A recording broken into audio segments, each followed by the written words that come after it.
Ang akin lamang, nasa sa inyo pa rin yung paniniwala, nasa inyong pananalig sa Diyos. Kung paniwalaan niyo itong negative visions ko, huwag niyo sabihin na, satanas yan, demonyo yung vision mo kasi puro masama.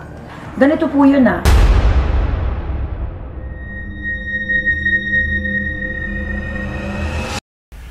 Hello po mga Kapi-TV, sa video na ito ay tatalakayin natin ang masasamang pangitain sa isang lugar na ito ayon sa mga visions ni Madam Rudy Baldwin.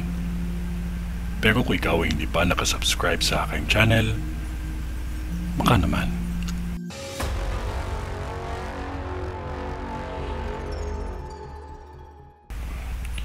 Maging maingat dahil nakikita ko sa vision ko ang sunod-sunod na aksidente, lalo na sa 2026. Lalo na sa lugar na kung saan malapit lang sa isang butika at bakery. 3 aksidente ay nakakita ko na mangyayari pa lamang. Ngunit sa aksidente na ito may ilang mga nasawi, lalo na bago matapos ang taon. Pairali ng pagiging kalma, ugaliing suriin ang sasakyan bago ito gamitin. Maging maingat din kayo sa mga gamit ninyo. Huwag niyo ikatwira na normal ang mga maho-hold up dahil may mangyayari na krimen. 4 na krimen ay nakikita ko at 2 dito ay mangyayari sa negosyante. Ang isa ay sa isang estudyante at ang isa ay sa isang kilalang tao. Isang tao na may katungkulan sa kanyang mga nasasakupan.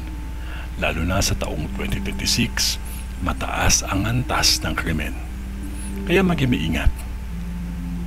Suriin ang mga kable ng mga kuryente dahil may 2 aksidente na masasawi dahil sa kuryente. Maging maingat lamang ang lahat. May nakikita ako sa vision ko na 2 malalaking sunog at masyado itong malawak. Lalo na patapos ang taon. Sikapin na walang mangyayaring sunog, lalo na sa lugar ng Pildera. 5 sunog ang mangyayari sa lugar na iyan. Sa lahat ng nasasakupan ng Pildera, maging maingat po ang lahat ng doble. May isang sunog akong nakikita sa isang gusali na may kulay orange at white. Malaki ang sunog na ito. Mataas ang antas ng sunog sa lugar na ito sa taong 2026. Mahalaga ang maging maingat palagi dahil mahirap ang masunugan. Sa vision ko, 9 na sunog ang mangyayari pa lamang sa syudad na ito. At ang isang sunog ay mangyayari mismo sa isang pamilihan na mga pangangailangan sa araw at may pagkain.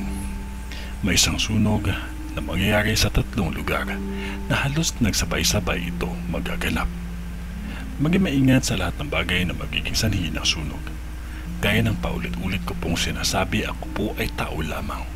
Kung ano man ang ipinakita ng Diyos sa akin ay hanggang doon lang din ang aking masasabi. Manalangin. Ito ay ang vision ni Madam sa Pasay. Sa ngalan ng Diyos Ama, ng Diyos Anak, at ng Diyos Espiritu Santo. Amen.